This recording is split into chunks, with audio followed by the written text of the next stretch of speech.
Olá, quero deixar minha saudação a você que me assiste nessa hora. Eu sou o pastor Luciano e tenho a alegria de poder partilhar com você no dia de hoje uma porção bíblica que fala de uma mulher que recebeu um grande elogio, uma grande menção da parte de Jesus. A história se dá no conteúdo de Marcos, capítulo 14, quando uma festa ocorria em homenagem a Jesus, festa realizada por Simão, o leproso. Ele está ali sentado, junto com os demais apóstolos, e uma mulher, que não havia sido convidada, uma penetra, se aproxima dele com um vaso de alabastro e quebra-o, derramando sobre sua cabeça e lavando seus pés com lágrimas e perfume, enxugando-os com os seus próprios cabelos. É o que Mateus também, que registra a mesma história, nos conta. Quando ela faz tal gesto, tal ato, todos os participantes da festa, na sua grande maioria homens, começam a censurá-la. E Jesus sai em defesa dela, dizendo que ela fez o bem. Ela antecipou o que seria feito na sua morte, no seu sepultamento. E faz um comentário digno de nota, quando diz que aonde o evangelho fosse pregado, o que essa mulher havia feito seria contado.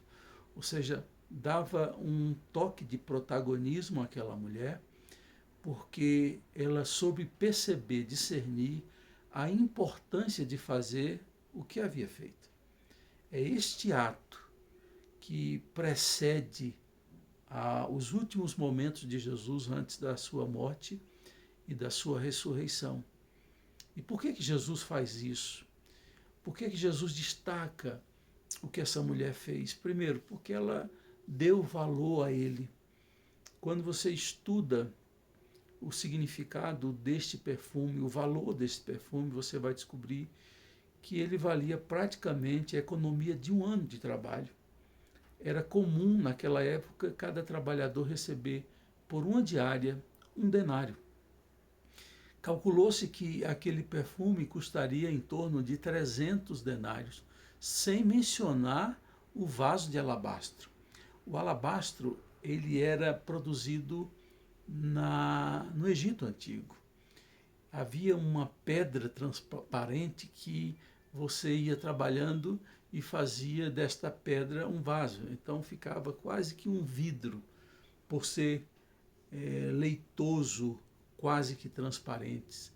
Algumas igrejas ali em Israel têm nas suas vidraças vidros de alabastro. Eles são lixados e trabalhados para se tornarem vidros.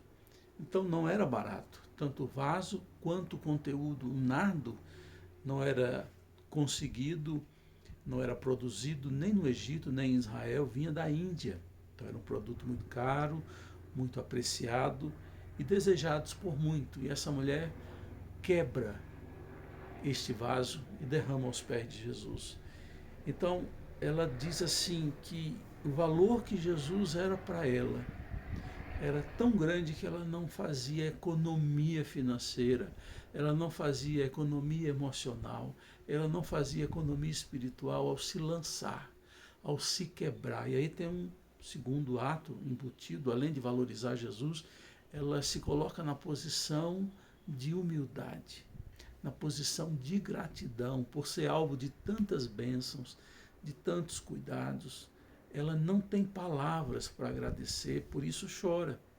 O seu choro são orações líquidas que Deus sabe descodificar, que Deus consegue traduzir a alegria e a tristeza contida em lágrimas. Esta mulher estava se entregando.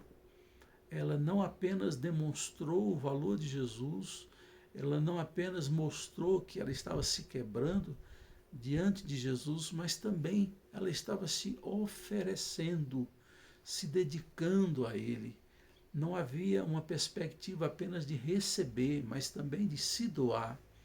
E se isso não estiver envolvido na sua relação com Deus, você ainda não entendeu o plano, a missão de Deus para a sua vida. É necessário se doar. E quando ela faz isso, queridos, Jesus faz a menção de que ela seria lembrada durante muito tempo, tanto é que depois de mais de 2000 anos eu estou aqui contando a história dessa mulher em obediência a Jesus, para que a gente aprenda, por meio do gesto dela, a ser total, a ser íntegro, a ser verdadeiro, a ser completo na nossa entrega a Jesus.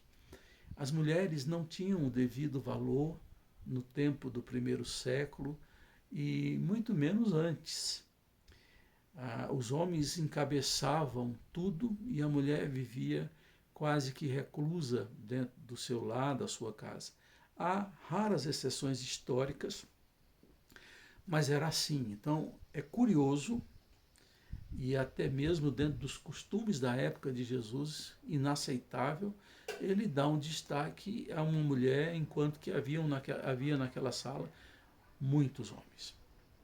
Jesus aqui mostra que a mulher tem seu valor, não porque ela havia derramado um vaso de alabastro, mas é o ser humano que está em jogo, não é o gênero que está em jogo, é o que eu sou capaz de oferecer, capaz de fazer.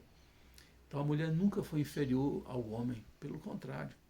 Eu até chego a dizer, e já digo isso há muitos anos, a igreja é o que é pelo esforço, pela dedicação das mulheres que cuidam não só da fé, anunciando o Evangelho, mas cuidam de nossas crianças, participam do louvor, pregam a palavra, estão ali dinamizando a nossa missão, o nosso culto.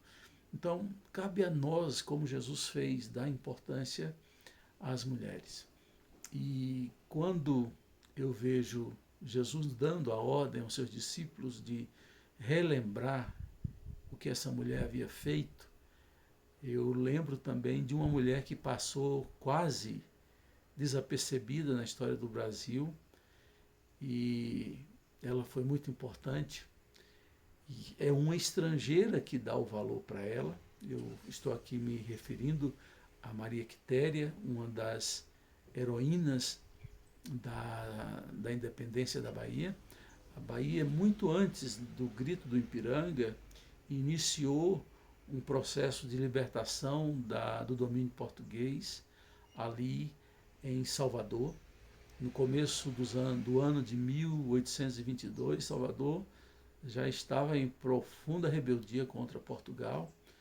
E quando Portugal manda um reforço para tomar Salvador, naquele período os que moravam ali em Salvador e nas adjacências recrutaram um exército provisório e na casa do pai de Maria Quitéria eles estiveram e ela então, vendo aquela convocação, sai escondido, vai encontrá-los lá na frente vestindo roupas de homem e se propõe a ser um soldado.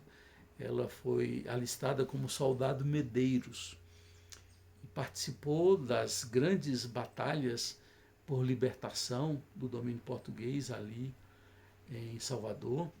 E em agosto de 1823 ela vai para o Rio de Janeiro receber uma comanda do próprio imperador Dom Pedro I, porque o seu pai, sabendo que ela saíra escondido para ir para a batalha, trouxe para o seu comandante a história e revelou que ela era uma mulher, mas ela era tão eficaz no seu trabalho que eles continuaram com ela, e ela também queria continuar como soldado. Ela vestia a roupa de soldado e botava por cima uma saia. Tem até retratos pintados dela dessa forma.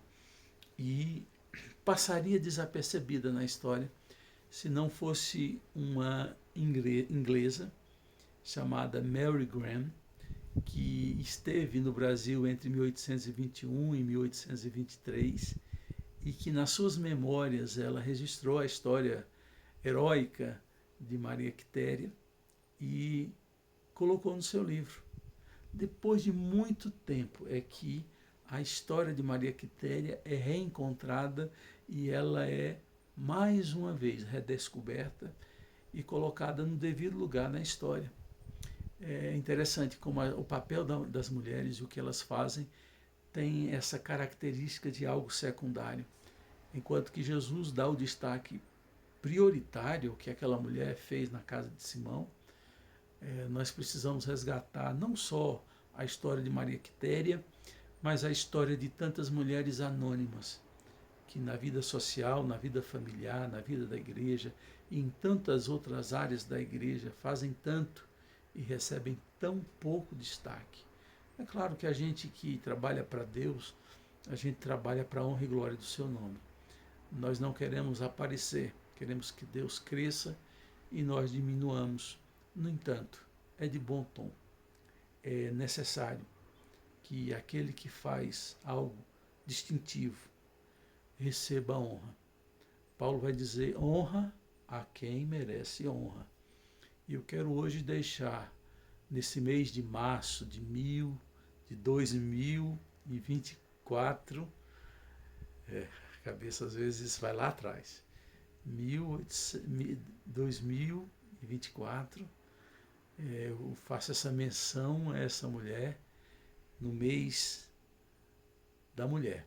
Dia 8 de março é o Dia Internacional da Mulher, e eu já estou me antecipando e desejar a toda mulher que me ouve nessa hora que a bênção de Deus esteja sobre sua vida e dar a devida importância ao seu papel. Deus abençoe sua vida.